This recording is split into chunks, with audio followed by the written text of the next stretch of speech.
Eureka Street Crypto. This is my anti-professional crypto channel. I'm just a barely sane dude who fell down the cryptocurrency rabbit hole. This channel is my fumbling attempt to communicate myself outside my own head about my journey in the crypto space. It is basically my brain dump. None of this is actual financial advice.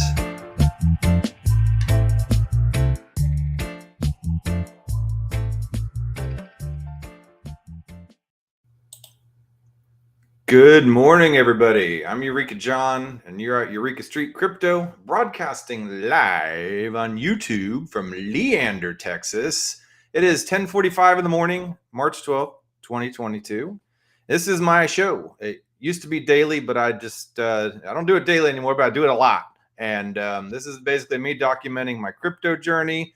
Good, bad, and ugly. It is what it is. And I have explored pretty much all aspects of crypto, and new aspects of it are developing every single day. And along that road and along that journey, I've joined DAOs, I've talked to people, I've gotten feedback on my videos, some good criticism, some terrible criticism. It is what it is. And I've met some really cool people. And as you may have seen lately, if you've been following, you might have seen some guests come on my show. And one of these guests I have with me here today, I Speak Nerd. And I met I Speak Nerd in the Bankless DAO. And I've been a big part of the Bankless DAO since it started. I've really enjoyed my time and the work that I've done there, the people that I've met there. It's an amazing place. And I Speak Nerd has also come in, and he's one of the contributors to the podcast Hatchery, and I Speak Nerd is also working on developing his own show through the podcast Hatchery. And he's also done some episodes of his own podcast revolving around crypto and gaming. And he seems to be well versed in the subject. And I thought, man, this would be a really cool topic, especially with a lot of the recent developments going on in the gaming space and the crypto world and the merging of them both. And couldn't think of a better person to talk to than I Speak Nerd here. So welcome to the show. I Speak Nerd is you want to give us a little synopsis and how you came to be here and how you came into crypto and all that good stuff? Well, how much time do we have? Yeah, I mean, take your time. Do what you got to do. I'm with you. I'm with you.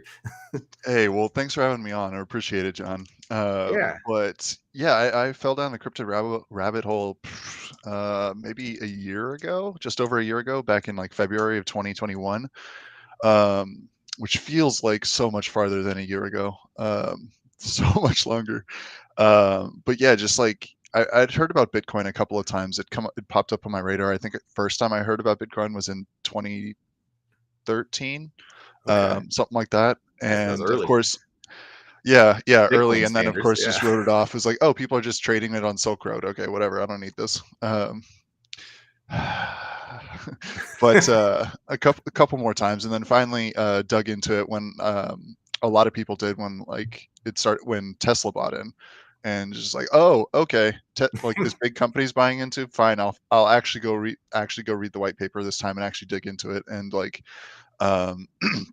spent many nights staying up late reading things and trying to understand things. Because I think with crypto is like to give myself a baseline for how to understand things is like I really had to build a foundation of just like topics and like cryptography, and like what's a private key, like public and private key pairs, and like some of the crypto economic systems, like what's a block reward, like what is blockchain, how does this work, and like it's just a whole bunch of stuff that's built. Like we're what, 12 years into this, 13 years into this now. And so the depth has been built up with this thing, and I really started at the foundation trying to learn those things on my nights and weekends, reading up on stuff, watching YouTube. Coin Bureau was really helpful, and then once I started trying to get into DeFi, was Finematics is a fantastic YouTube channel. Yeah, he's awesome. And then I've always been a gamer my whole life, and I found a game in late May of 2021, after the initial crash from whatever 64K or something Bitcoin. Mhm. That is this game, Coin Hunt World, where it's basically Pokemon Go, but it pays you in Bitcoin and Ethereum for playing. Um, and that was something I really understood. It's like, okay, like an obvious game here where there's like simple mechanics. I don't have to deal with trying to trade and like deal with the emotional stress of like, the buying and selling and like, oh, but you want to hold on to it, but it's going to decrease. And like as a early rider in the bull market, that was too much for me, man. Yeah, yeah. um and so I went down the rabbit hole on that game and just became really involved in that community. And that got me started in looking into more games and like play to earn games, and found out about games like Axie. I think I heard about even before it really took off, before AXS was released. And of course I didn't buy in because I'm a doof. And so I missed that pump. But the just learning about the Axie ecosystem and the way they kind of like built up their own internal economy with these game things. Found out about looked into a couple other play to earn games as well. And then just since then, in like December of last year, started my own podcast. Started trying to figure out, going down the rabbit hole on DAOs, and this whole thing, like joined Bankless DAO and got overwhelmed immediately. Yeah. Went away and tried to come back. And it was just it's just been one rabbit hole after another, rabbit hole, Mm. with this stuff. But because I spent that time building that initial foundation of knowledge, in this space, is like it's enabled me to kind of find these access points and see how everything kind of connects. Mhm. Even if I don't, um, even if I'm not participating in a lot of this stuff, I feel like I have a really good like kind of basis for being able to comprehend this stuff. Sure. Yeah, yeah, Right, it's, that was a really long no, explanation that's there. good. You covered a lot of good stuff. I'd like to unpack one part of that for you, is that you learned all the foundations beforehand. You learned what is a blockchain, what is a consensus mechanism, what is the private keys and public keys. That seems to be like it used to be the necessary place to start learning about Used to cryptocurrency. be. Yeah, not so much anymore. What do you think has changed? I mean, a lot of people are now coming into games, and they're coming from the top down rather than the bottom up. Do you think that's bad, or indifferent? What do you mean, coming in from top down for As far games? as people not learn about the foundations of blockchain, Oh, because yeah. yeah, and now people are coming from the top down because they're coming in through things like games and NFTs.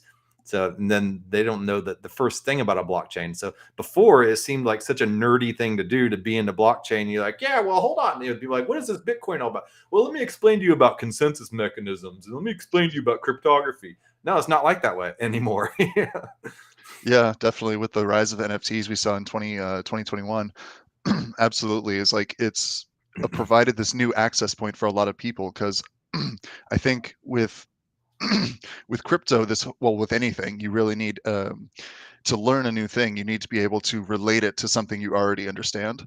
Hmm. And so the way crypto used to be back in like when Ethereum was created, like when the white paper was written in like 2014, 2015, it was like heavily tech based. Like you had to really understand the cryptography and some of the math to really be able to talk about these things, because it hadn't been built up to a level and things created within this tech stack that Hmm. people could understand. Versus like NFTs now, we're seeing with for games, like the obvious one for NFTs is like PFP art projects or digital art projects. But now we're starting to see like and the real power in NFTs is the community and being able to create that in culture in your community, and like being able Hmm. to gate gate access to your community with these digital items. um, and so we see that with all kinds of NFT projects, and like this desire to create like an in club. People understand buying art. People understand buying collectibles. People understand buying music. um, it's like, and so it's and it's created this tech stack has grown far enough that we've opened up this hole up here at the top level that people can now access because they can relate it to this other stuff that they already understand. Like, collecting NFTs, is collecting Pokemon cards. Yeah. You're buying, trading.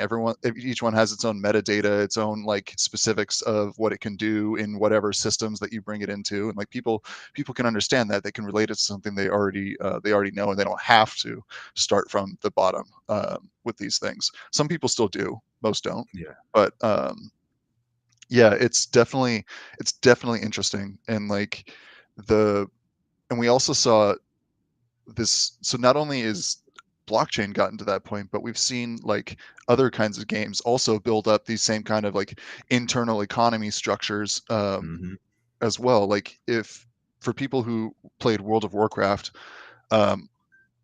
we saw the like almost professionalization of World of Warcraft players, with like people who would get paid in WoW gold to lead raids and organize clans, and so that's basically like kind of early DAOs, but within that game structure Yeah.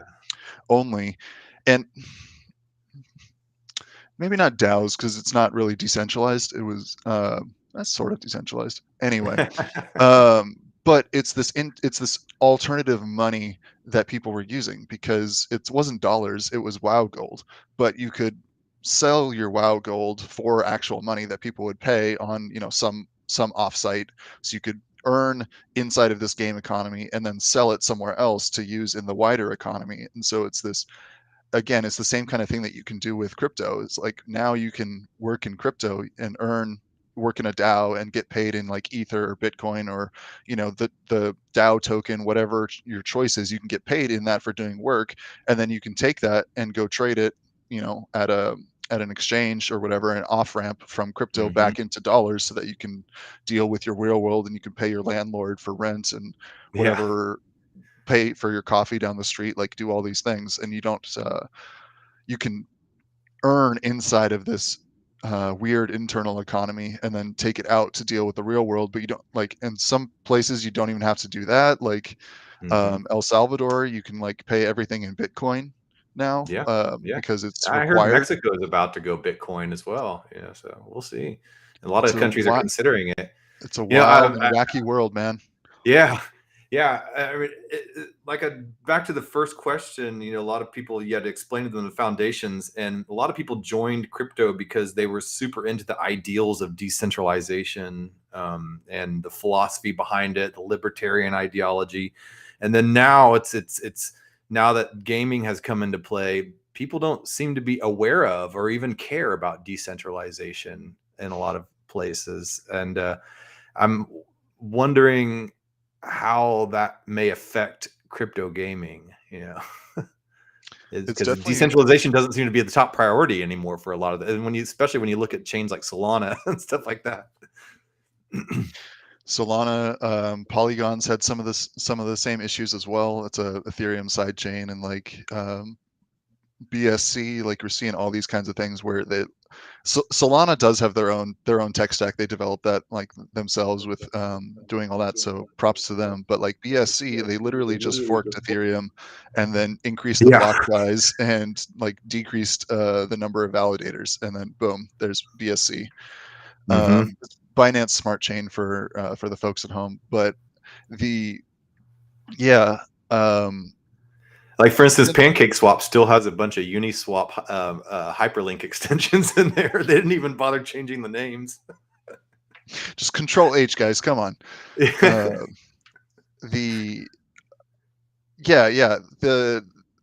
issue, or the core issue, I think, for a lot of blockchains as we move towards a more globalized adoption is the blockchain trilemma. Is like, there's the three things that people find that you have to that you really want. You want something that's scalable, so it can deal with a lot of stuff. You need something that's super secure, and you want something that's super decentralized, developing out of this core ethos for cryptocurrency. And so you have those three things, but in order to achieve any two of them, you tend to have to sacrifice one. So like with Binance, they wanted scalable, so fast transactions. They wanted it fast and cheap. scalable. What did I say? Secure. Um, Mhm. and decentralized. So they really got rid of decentralized, and by decreasing the number of validators in order to speed it up and increase the block size. So they got those two, but it's not decentralized at all. It's Yeah. like, I think there's like 10, Yeah. 11 validators Yeah, or and it's something like all that. owned by Binance pretty much, so Yeah, it's centralized. it's absolutely centralized. And Ethereum is struggling right now with the scalability, because they're keeping to the original cryptocurrency ethos of being decentralized and secure. So they're holding Mhm. on to those two, and they're struggling to achieve the scalable part right now, Yeah, which is it's why slow as hell. slow, and then it's expensive. It's expensive Yeah. to transact on Ethereum. It's gotten much better in the last like month since the Mhm. last crash. I think I paid like Yeah. $6, six Yeah. bucks to purchase ENS like 2 days ago. Um, if you're going to be around an Ethereum, guys, get an ENS. If you're planning to Yes. stick around, get an ENS. The Ethereum name service. That's the .eth after your name, guys. But yeah, it's for pretty much all of 2021, and for a big part of like January, February. There's this narrative around, oh, ETH's terrible because it's so expensive, and like, yes, that's true, but you have to realize it's expensive because so many people are using it. That's Like, right. Yeah. it's not Yeah. expensive because it was designed that way. It's expensive Mhm. because the cost to use it depends on the demand, so the amount of people trying to use it, Yeah. because it's basically supply and demand for the gas price, which is variable. If a lot of people are trying to use it, then it just to to get earlier into the line of your transactions, you have to spend more to jump ahead in the line. Mhm. And so if you have enough people trying to do that, the gas price just shoots up I and up mean, and up and up. you would think that Harmony and Avalanche and all these other blockchains would have the exact same issue once they started getting the same traffic that Ethereum does, and they wouldn't have the decentralization that Ethereum has. So you'd be paying just as much if they had the same traffic. That Yeah, and that's a Yeah. narrative that a lot of these ETH killers are coming along. And in case you guys can't tell, I'm definitely in the like 60-70% Ethereum maximalist from here, if you can't tell from this conversation. But yeah, a lot of those so-called ETH killers don't have anywhere near the same kind of volume of transaction volume, so amount of people trying to use the network, and they would again struggle with the same kind of issues that Ethereum struggles with if they were dealing with the same amount of traffic. Mhm. um, there's some particularly innovative tech out there. Like, I'm really interested in seeing and keeping an eye on Hedera, Oh um, yeah, Phantom. which It's the people's Hedera. which is they have a hash graph technology. So it's Yeah, the whole thing about like you can have they basically have sharding. DAG Currently technology, is basically directed how I acyclic graph technology. Yeah, yeah. and Um, Phantom calls it lachesis. Yeah, but it's the uh, same thing. Yeah. but yeah, this basically they've implemented sharding, which is on the Ethereum roadmap after the merge now, where basically sharding allows uh, multiple basically parts of the chain to run in multiple like basically run in parallel. They're parallelizing the Mhm. blockchain, because previously everything was a blockchain. It was in a line, in one straight linear line, but sharding allows multiple branches to be running at the same time, and then they're all connected back together through math that I don't quite understand. Yeah. Yeah. But there's actually no, I don't understand the math at all. But that's on the roadmap for Ethereum. But there are Mhm. other chains that currently have implementations of that already going. Like Hedera's Zilliqa. Zilliqa, Hedera is one of them. Yeah. And so I think Elrond also Yeah. has sharding already. Um, so there's these cool technologies that are in the works, and like Ethereum is having to be very very very careful in making changes because it has been such a success. It has built up so much. There's like billions and billions of dollars in the Ethereum ecosystem economy. Like, they have to be very very careful about any changes they make, because because there's so much at stake for them with anything. And like you guys hear about, you know, smart contract hacks all the time, and like we hear about all sorts of stuff going on in DeFi with economic attacks. We'll just like imagine if the actual blockchain protocol had one of those things, and suddenly everything within that blockchain is at risk, as opposed to just, you know, one particular DeFi hack. Well, now it's all of Ethereum getting hacked. It's like, Yeah. so they're being very, very, very slow with making changes on all this stuff, but it is in the works. They are working on stuff. If you guys listen to a lot of the podcasts, they have their researchers come on and talk. Listen to Unchained is a really great podcast for people who are just starting to get into stuff as well. It's hosted by Laura Shin. She's a journalist, but does these, you know, pretty high level overviews or high level interviews with different founders and people in the space, and really, really great stuff. But yeah, getting back to the the question at hand, the blockchain trilemma of those three things: the scalability, security, and decentralization. And typically, up to this point, we've had to pick two of those three things. And so Ethereum's struggling to work on the scalability part of things while maintaining decentralization and security, versus other chains have sacrificed decentralization for the scalability and the security part. And so that's why we've seen all these ETH killers rise up and you know, become popular and have this, you know, seems like kind of overnight success in 2020 and 2021. BSC, like, oh my God, that thing, BSC needs to die. But it's what is it? Binance scam chain. Yeah. Well, a lot of these gaming companies are coming in and they're realizing how slow Ethereum is, but they need the security of it. So like Axie Infinity, for instance, has developed its own chain called Ronin. Yeah, to be able to operate on and do all these quick live transactions, because whenever you're doing things like gaming and being in the metaverse, there are tons of transactions happening all the time, and they have to be quick in order for it to operate properly. And so this is where a lot of these other chains come into play, I would think, but they don't have the security. Yeah, so like Polygon relies on Ethereum for security. Ronin relies on Ethereum for security. So that's what you call the layer 2 solution. So I guess that's the little sacrifice you make. But a lot of people, the gamers, don't know this.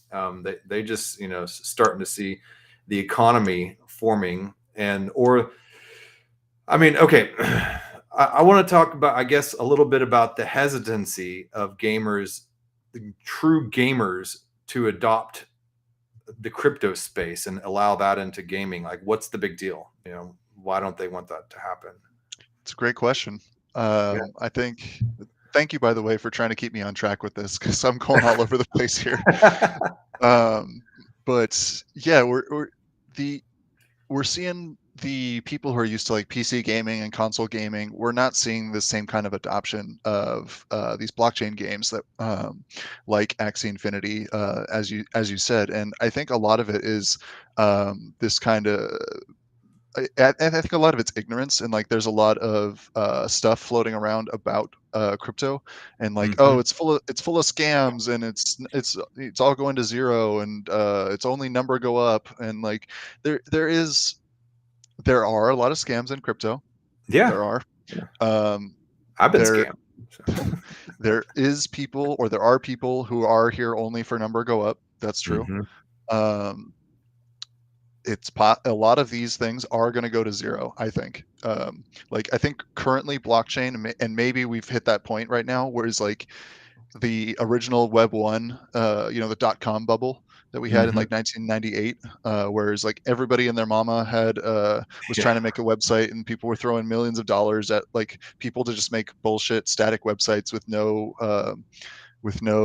like product or market plan or business plan or anything like that. And like, so we are going to see a lot of blockchains fail, I think. At some point very soon.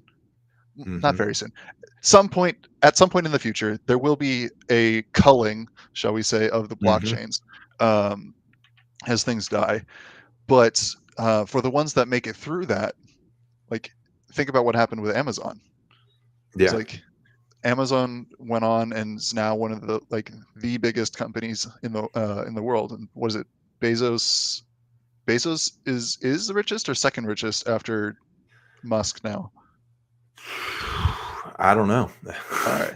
Anyway, That's he pretty has close. Yeah. I he has mean, more at that money than point, God. is it really Um, even competition at that point?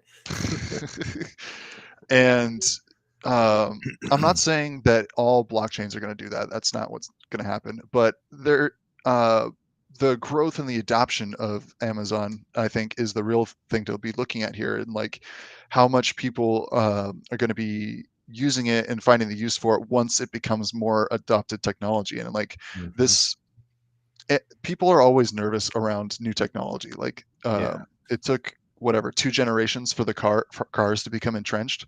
Two Mhm. generations of people. Like the internet is like now the internet is like ubiquitous, but that's like we've been through 2 generations of people like Gen X, Gen Y. Now we're into Gen Z for the Mhm. internet to become ubiquitous, and it's like these ideas don't new ideas don't become adopted because people change their minds Mm. for most of those people. Some people Mhm. do, but most people don't. New ideas become adopted because people grow up already familiar with those ideas. Yeah. So again, that's why I'm saying it takes 2 generations for any of these things to become, ubiquitous. And I think we will see blockchains become ubiquitous, not necessarily for everything, but for some things we are going to see them like definitely take the lead on these things. And I think the Web3 ownership economy is like it's unlocking so much cool stuff in the way individual creators can not have to rely on Patreon, which Mm. is taking like. By the way, I just looked into Patreon like a week and a half ago. They take 8% off the top of Wow. everything.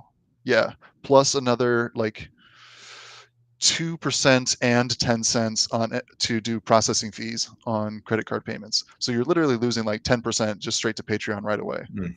on everything that you donate, which is insane. Uh, and I think that's slightly cheaper than what PayPal was doing and all this stuff. So there's this kind of like almost there's this kind of race to the bottom for these individual companies, but the startup costs it keeps competitors from joining that space. Mhm. Um, but now we're seeing you can create the same kind of thing where there's this kind of membership exclusive community. You can create that same kind of thing with blockchain with like Mhm. something like Radical or creating your own NFT project and then gating a Discord using that NFT with tools like Collabland or Guild.xyz. Mhm. And it's this code based stuff that's not these subscription models where Yeah. it's a one-time cost up front, which is actually better for the creator because then you don't have your income spread out over 12 months where you get Mhm. $100. It's like no, you just sell an NFT and you get $100 up front. And Yeah. so Yeah. it gives so much more flexibility to creators in the ownership economy. Yeah, And and then the consumer or the person becoming the member does not have to give over all their information, and all they got to do is just buy an NFT with their crypto wallet. No you just information given over. you just Yeah, need your address, you just need a wallet. Yeah. yeah, You don't have to give out your email, so there's no yeah. honeypots of information created in centralized locations. So your email is not going to get stolen from, uh, you know, I don't know who's gotten hacked. Fucking everybody, Target or Home Depot or whatever. So that information can't be stolen from these honeypots. We like, oh, Hmm. it's, um, but but all that stuff, the benefits of it are lost kind of in the general discourse around crypto right now. Yeah, In terms of the way the media reports on it, again, is just like what do people see in the media? People see number go up, number go down. They see the hacks yeah. that get talked about. Um, And it's just sometimes there's this like cringy like sketch, just slimy factor about some people in crypto treating it kind of like an MLM, pyramid scheme. They're just kind of like, "Hey, want to join my crypto project?" You're just like, hey man, "Oh, you get want to away buy from some me, dude." crypto? Yeah, yeah, exactly. Um, Like having some kind of weird Tupperware party. Yeah, yeah, and then there's also the environmental concerns is Hmm. a big thing because I think a lot of people, especially young people who have seen, who are seeing the destruction of the environment. And I just saw a news article recently is like the Amazon is like really close to an inflection point of becoming a desert, supposedly based on some research that I don't know. I just read the headline, to be honest. But At least you're honest about it. people are seeing this, and I mean, we're feeling the effects of we're seeing the effects of global climate change already. Like, I mean, there's like all sorts. Even we're seeing insane like snowstorms and like crazy cold fronts in places. We're seeing like crazy heat in other places or at different times of the year. So we are seeing global climate change happening from human activity and the use of fossil fuels, and we are seeing that, and that is a concern. That is absolutely something that is happening and is an issue. And so with blockchains that are proof of work, like Bitcoin, Ethereum is currently still proof of work. Those things take up a lot of energy, and like it's a debate. There are people who are more on the apologist side of things and say, oh, like, yeah, Bitcoin takes up a lot of energy, but a lot of that comes from renewable energy, and like how much energy is used in the whole global financial system, and like, yes, there is a whole lot of energy tied up in that, and keeping the lights on at banks and running all the individual computers and mainframes and servers and for our global financial system. But in the meantime, we're creating this alternate thing that is also using up a ton of energy, and it's intentionally using up a ton of energy because that's its security. It's like proof of work. That's the work that comes into this, is the energy use. And in the US, that we are seeing really, really cool, innovative ways of using or reusing energy or using clean energy in the US, but in a lot of other places in the world, like Kazakhstan, Russia is a big one. We're seeing a lot of use of, again, increased use in fossil fuels to mine Bitcoin.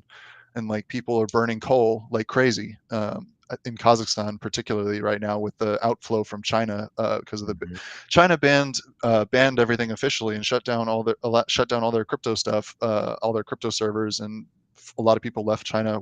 6 months ago? A lot of them came to Texas. A lot of them came to Texas, yeah. Yeah. But a lot of them also went to Kazakhstan Yeah. and those other areas that are closer, and we've seen an increase in the use of fossil fuels for those things. So it's the proof of work uses a lot of energy for this, and that energy use is tied to climate change in people's minds, and they don't see the benefits of these things right now, again, because the benefits that we've mentioned already aren't really part of the typical media narrative. So it's all just bad news about this stuff. And so gamers are concerned, minimum concerned, maximum like fucking hate blockchain for these reasons. And the NFTs are going to destroy the environment. Hey man, NFTs destroyed the environment. I've heard it. Can't you just right click save, man? What's up with Yeah. NFTs? You can just save it. What's going on? I don't get it. Yeah, and it just yeah, and then other people are like, shut up and put on your Oculus and forget about the outside world. Yep. And so there's those environmental concerns is big for gamers, along with a lot of this stuff, and haven't seen the benefits of these. And a lot of the blockchain games are rudimentary is not the right word, but they're not. They've developed in a different way. Blockchain games are a lot more about like creating an internal economy for these things, which if you're not used to doing that, if you're just used to playing, Call of Duty, and you buy your game and you buy your console and then you just play your game, you shoot, kill people, whatever, and that's it. That's all your interactions with it. Then that's not the experience you get with blockchain games now. Yeah. Like with blockchain games, you're much more involved if you want to get ahead in these things. You need to be much more involved in like buying and selling of whatever these assets are. You're going to be buying and selling whatever the in-game currency is. You're going to be paying real close attention to everything that's happening with the game development. You need to be learning about blockchain so that you can understand the side chain, Ronin side chain for Axie versus transacting on Ethereum mainnet. Because why? Well, because it's like 50 times cheaper. Hmm. And you can't afford to be doing that stuff on mainnet. And we have seen a lot of these games that become really big, or rather, they become really big once they or they are allowed to grow larger once they have implemented some sort of layer 2 solution, which Hmm. again, a lot of these things still depend on Ethereum, because NFTs originally came out on Ethereum. That was well, Yeah. the idea of NFTs was before Ethereum, but the first, like, real use of the tech was on the Ethereum mainnet. Hmm. And so we've seen side chains. We talked about Ronin, but there's also like Immutable X, is Yep. used by, I think, Gods Unchained, and a bunch of others for, again, these like NFT game ecosystems. Built on Polygon, Starkware too. Yeah. Starkware, Starknet, is developing stuff. Like, we're seeing a lot of this stuff develop on layer twos in order to bring the price down on these things, because again, gamers gamers want that. Well, gamers don't want the necessarily the decentralized part. Gamers don't want that Yeah. decentralized. Gamers want, secure. You don't want your stuff to get stolen, and you Hmm. want your transactions to go through, and they want it to Yeah. be done fast. Yeah. They don't care um, about the ideals of decentralization. mm-mm. I mean, a lot of times the gamers, yeah, they are already, playing these amazing games with these amazing economies already there, lightning speeds, doing really cool things, these super intricate, complex in-game economies. And then suddenly comes along these crypto gamers, just kind of outsiders building some clunky, architecture With all and their things. pixelated Yeah. profile pictures. It's What like, you call this art? What is this? What is this crap? I could do this. yeah. Yeah. So, I mean, it's understandable why gamers who don't necessarily care about or understand the decentralization aspect would suddenly, yeah, want to adopt that. And then on top of that, too, gamers, they get home from work or whatever they're doing, and they come into this space, and they just don't want to mess with it, all these lofty ideals. They want to play their damn game, right? Yeah. Yeah, I mean, well, it's hard to care about something you don't understand. Yeah. Yeah. So there's that ignorance factor in these things, and like you said, there's no real motivating factor to understand the decentralization from the gamer for the gamers currently. There's no real incentive for them to learn about this stuff besides, Yeah. like, oh, it's interesting, or you want to move into doing other things in the space. Yeah. They're like, Um, cool story, bro. And then they just, um, Yeah, and like you said, it's like people, work, do whatever their thing is, that, is soul crushing, and they hate their life and they just want to escape into some world. Um, and it's a lot to think about, these things, like these big lofty ideals of decentralization and the understanding the tech. It's confusing. It's a lot of Mhm. stuff you got to understand, and that's a lot of brain power. It's a lot of work to understand that. And why would I want to do that? I just want to play my game and shut Yeah. off the world for a second. Like, I just want to escape, man. I don't want Yeah. to think. Although once the game is over and they've beat the game or whatever they're doing, and they have all this, like, let's say $10,000 worth of crap, skins and weapons and land, and how, what are they going to do with it? Yeah. Yeah, and that's the thing with like NFT games, is like, it's an NFT, it's a non-fungible token. You actually own it if you have that, and you can take that skin, gun, character, whatever item of land. You can actually export it from that game, take it with you, because it's tied to your wallet address. It's not tied to your account at Ubisoft or whatever. Hmm. It's attached to your wallet address, 0x573 whatever AB whatever, like long ass hexadecimal number. Um, and so you can take that with you. And because it's NFT, these NFTs have standards. There's token standards. There's ERC 721, and then there's ERC 1155. Is these token standards? When I say token standard, you can think of it like USB. Okay, Universal Serial Bus. Damn it. Okay, a USB cable. I don't know, is that showing up? A There you go. USB cable is standard. It's a standardized thing that basically every device except for fucking Apple, because fucking Yeah. Apple, has USB ports, because it's a standardized thing. I mean, it's universal serial bus, but it's it's taken a while for that standard to become a thing. And if you've been in tech for a while, you used to remember like FireWire and Oh like yeah. S serial video. ports and parallel ports and Yeah. all this stuff. Um, but it's a standardized thing that you can kind of expect to find a usable connection to a computer anywhere. A computer, it's very weird for a computer not to have USB ports Hmm.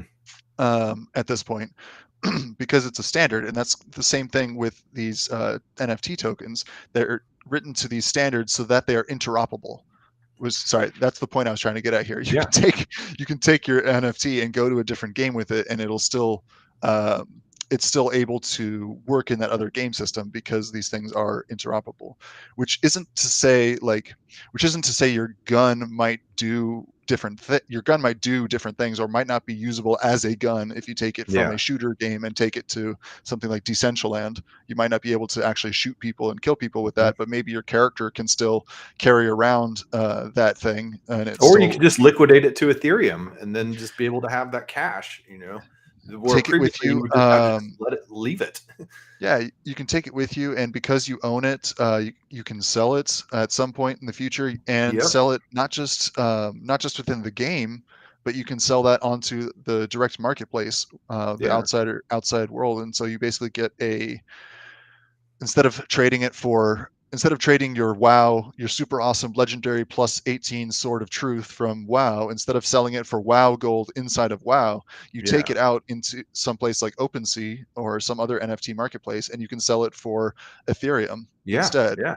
or And sell then it for anybody stable wanting to go coins. play World of Warcraft can immediately buy that before they even go to the game and be like, "Hey, you really want this sword? If you're going to go play that game, here, I'm going to sell it to you."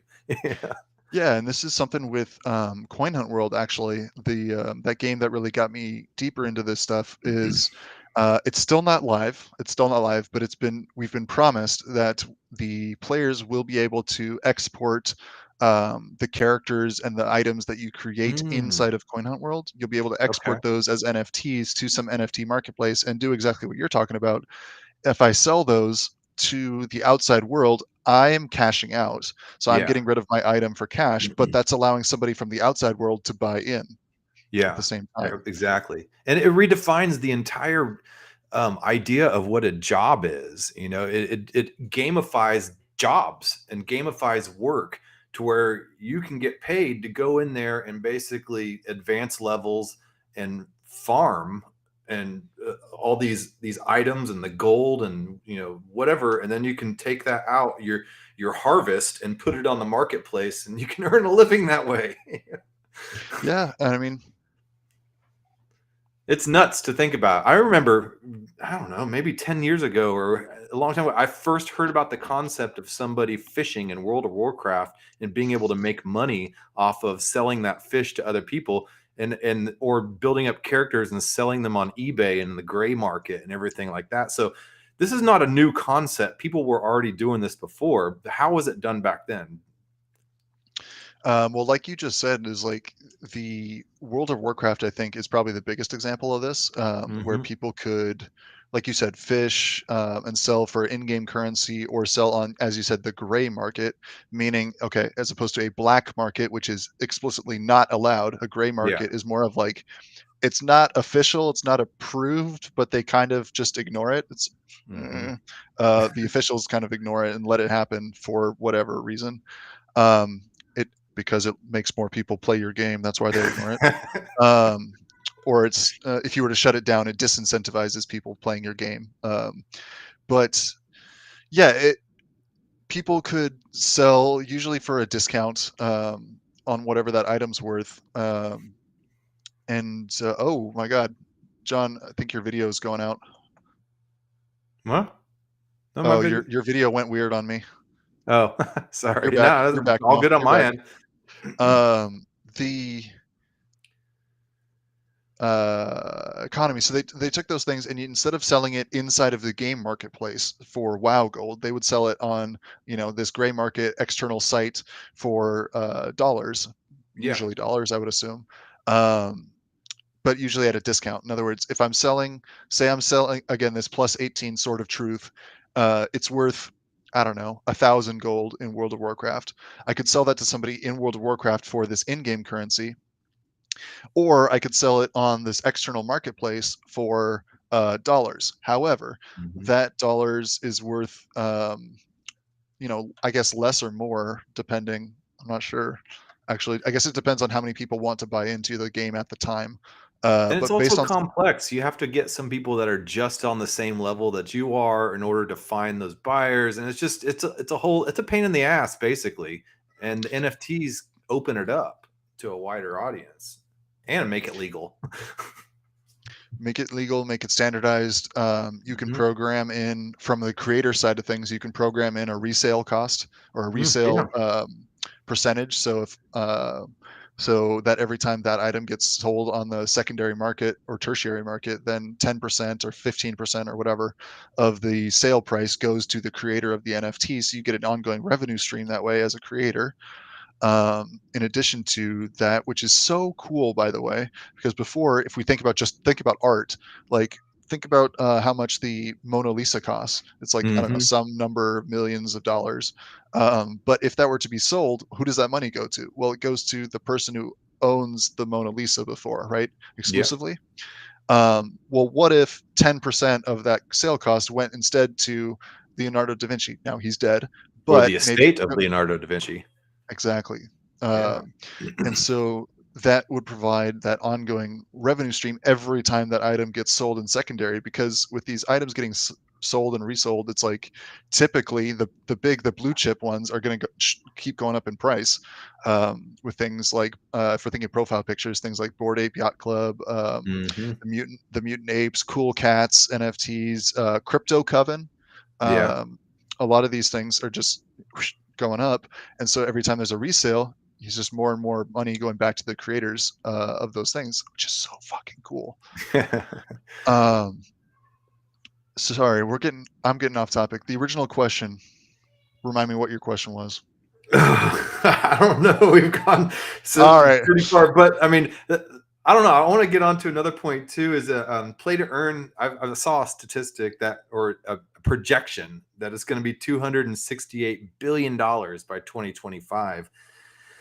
Trying to figure out where this money is coming from and who's it going to be paid to, and then you know companies own these crypto games and they want to do it for a profit. Are there any truly open source games, and where would that money come from and go to? So I'm trying to figure out this whole circulation of money and how, who would get paid from this $268 billion projected in this industry. Well, it's funny you mentioned circles, because I would also say, yeah, it's a circular economy. Um, Hmm. a lot of these funds. So with these internal economies, the internal internal currency for these economies. Let's think about Axie for a second. Let's use Axie for an example. I think it's definitely the most successful of these NFT projects. But their internal currency is SLP, Yeah. small love potion, I think is what it stands for. Yeah, I thought it was But Smooth Love Potion or Small Love. I mean, I think it I've used to be seen it. Smooth, but they changed the Yeah. name. Yeah. But it's some token that you earn from playing the game for winning fights in Axie, Yeah. basically. Um, so why would anyone buy this currency? Why is this currency worth anything then? Well, it's because you need to you destroy that currency in order to make new Axies. So people are buying that currency to breed their Axies. Well, why are they doing that? Well, they're trying to sell their Axies to mostly not the internal players, because the internal players are trying to improve their Axie games. They want to only buy certain kinds of Axies. Yeah. But so who are they selling them to? Well, most of the time they're selling them to the outside people trying to come into this internal economy. Okay. So it does function a bit like that multi-level marketing that you described there, where people Yeah. are having to buy into this economy by purchasing these NFTs, which is not cheap, by the way, at all. Like to No, buy doesn't it? It's cost you what, $1,000 or more just to buy the three axes necessary to start the game? more than that Really? Wow. to get a team of starter Axes. Each one's probably around like zero 0.3 ETH or something like that now. Oh wow. I think at least that's Yeah, what which it is was about last time I checked. $500. And you need This, 3 of them. yeah. So it's zero 0.9 ETH, which at current price it would be like Hmm. 2250, Yeah. $2,200. to start in Axie Infinity. Wow. But this is thinking in dollar terms. So here's the thing Yeah. too with this. That's thinking in dollars. What if you're someone who had ETH before, who had a bunch of ETH because you've been around since 2017 or 2016? So you've got a nice bag of ETH, and it costs you 1 ETH to buy a team of Axies that you started with and you bought that ETH for $40 like Mm. 4 years ago or something. So it's an internal economy, but it's based on this currency that we're still thinking about in dollar terms. But thinking about it in dollar terms doesn't necessarily make the most sense. It's better to Yeah. think about the Axie economy in terms of ETH rather than thinking about it in terms of dollars, which is why a lot of the times, again, you see like the Axie Genesis lots sold for some ungodly amount of dollars. Like I think it was like 40 million, $125 million for a plot of Genesis land in the Axie universe or something like that. But Wow. again, like divide 40 million by $4,000 at the time. So Uh-huh. I don't know, it's still a lot of money, but it's not as much as you'd think. So I'm doing 40 million divided by 4,000 is 10,000 ETH, Okay. which is a lot of ETH. Still an It's assload 10,000 of of it. money. It's a lot of ETH. But Yeah. if you bought that ETH a long time ago when it was a lot cheaper, then the cost makes more sense. Mm-hmm. Um, so we're seeing these internal economies inside of internal economies basically building up here Yeah. because we have the general ETH ecosystem and economy there with the like general crypto economy, and then we have the game economy inside of that, which makes more sense to reference this larger crypto ecosystem than to reference the even larger real world dollar system. That So was one of my it's weirdest things when I first got into crypto is the whole inception idea of, because dollars to me was safe, and then wow. you got to change into, a stable coin or buy, Ethereum. And even from there, you go a level deeper, you buy with Ethereum other cryptocurrencies. So it's scary for a new person to jump in. But I think whenever Absolutely. there's a game there and they see that they can actually use it, it's not as scary to new Yeah, people. and like that startup cost is, like I said, is massive. Is like whatever, almost an ETH to start, which in dollar terms is like over $2,000 to start playing Axie. Um, which is why there's now basically high startup cost to basically jumpstart that internal economy at Axie.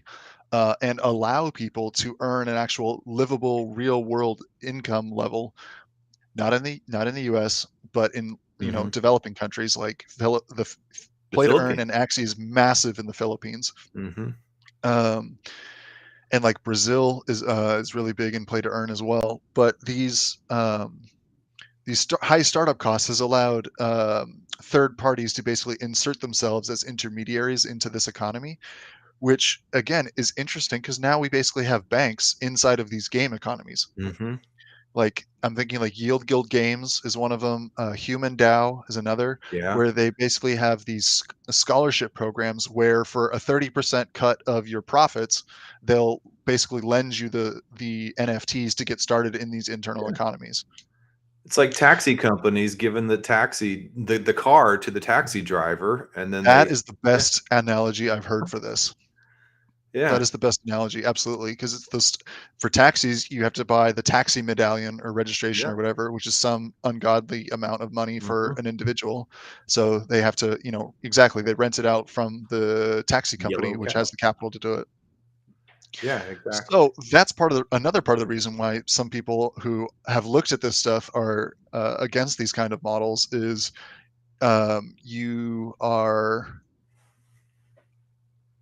um, basically becoming this kind of grind slave to Yeah, yeah, these systems.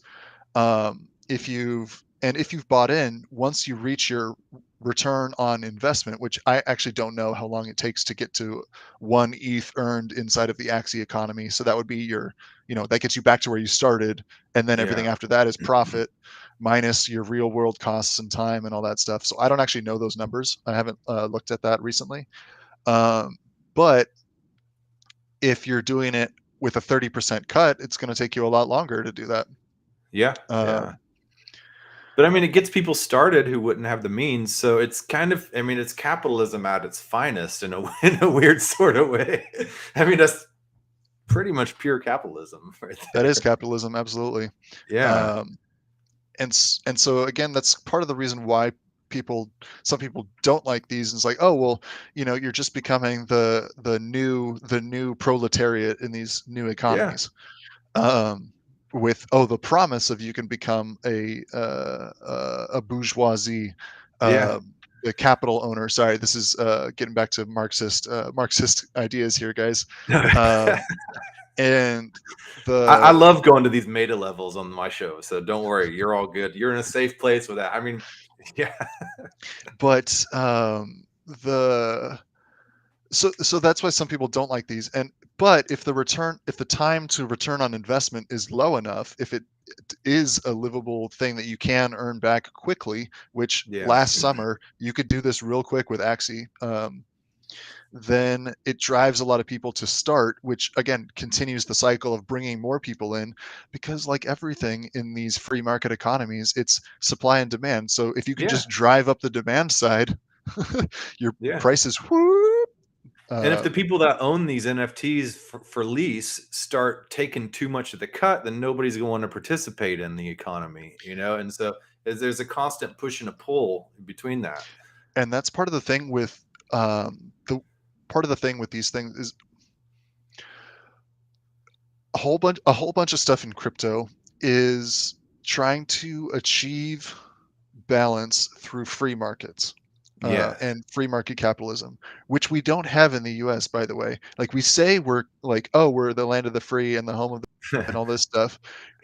But our market system is not at all like free market Oh, capitalism. Not at all. no. There's so much protectionism that goes on, Mhm.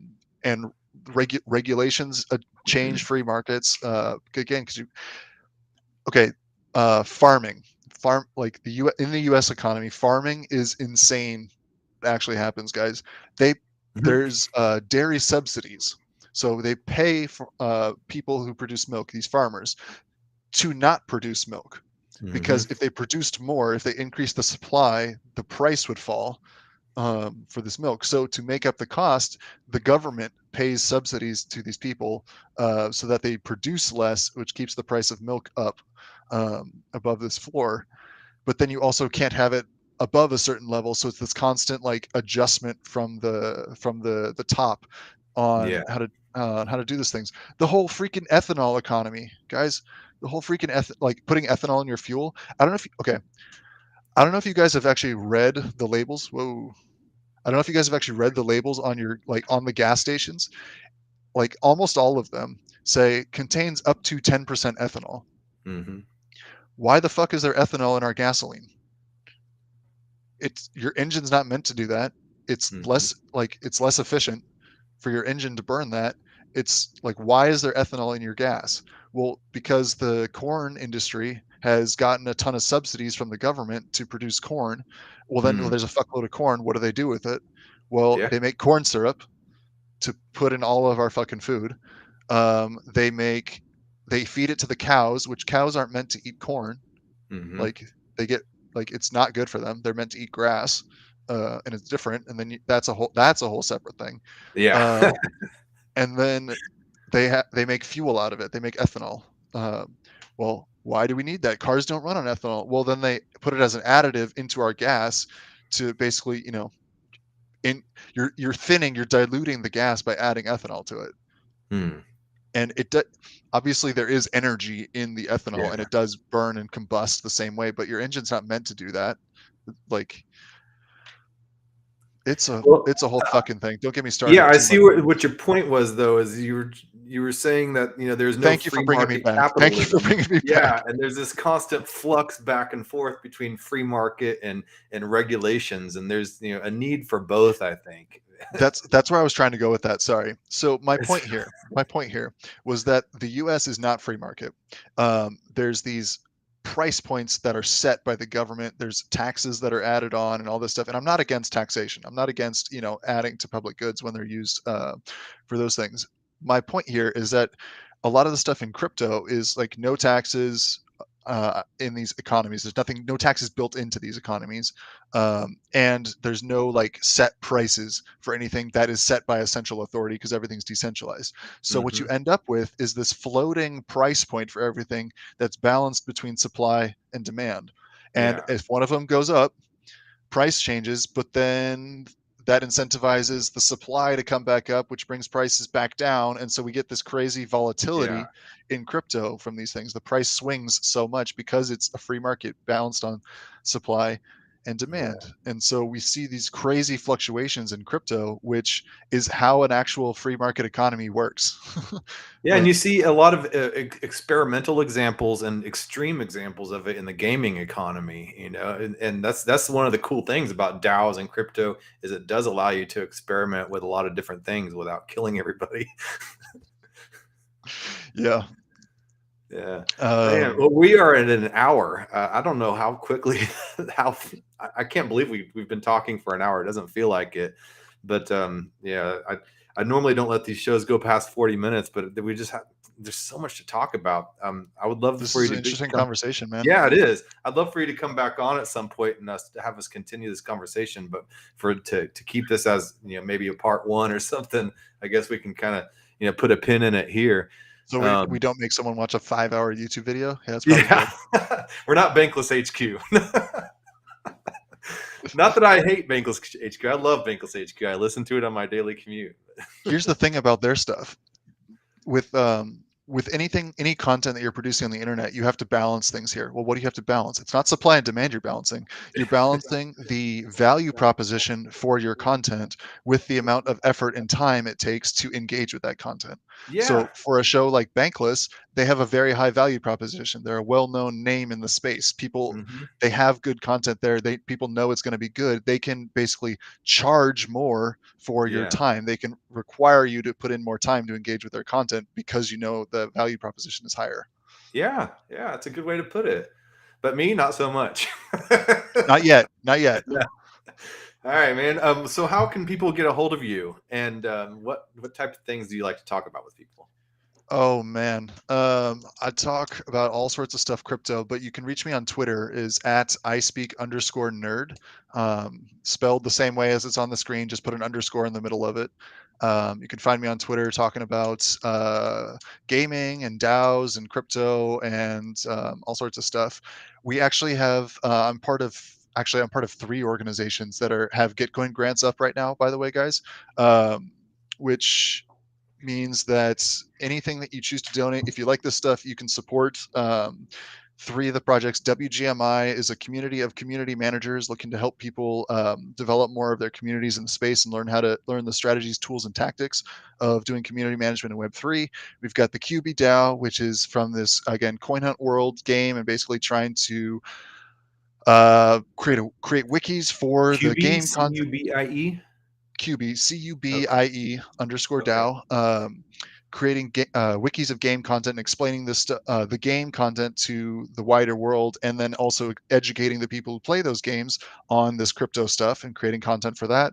And then I'm also part of Bankless Academy, which is part of or an initiative out of Bankless DAO, and is looking to create a gamified on ramp for people in learning into crypto and gamifying this whole tech stack of learning in crypto, gamify that, give people badges for learning stuff, and make it a fun game system for learning.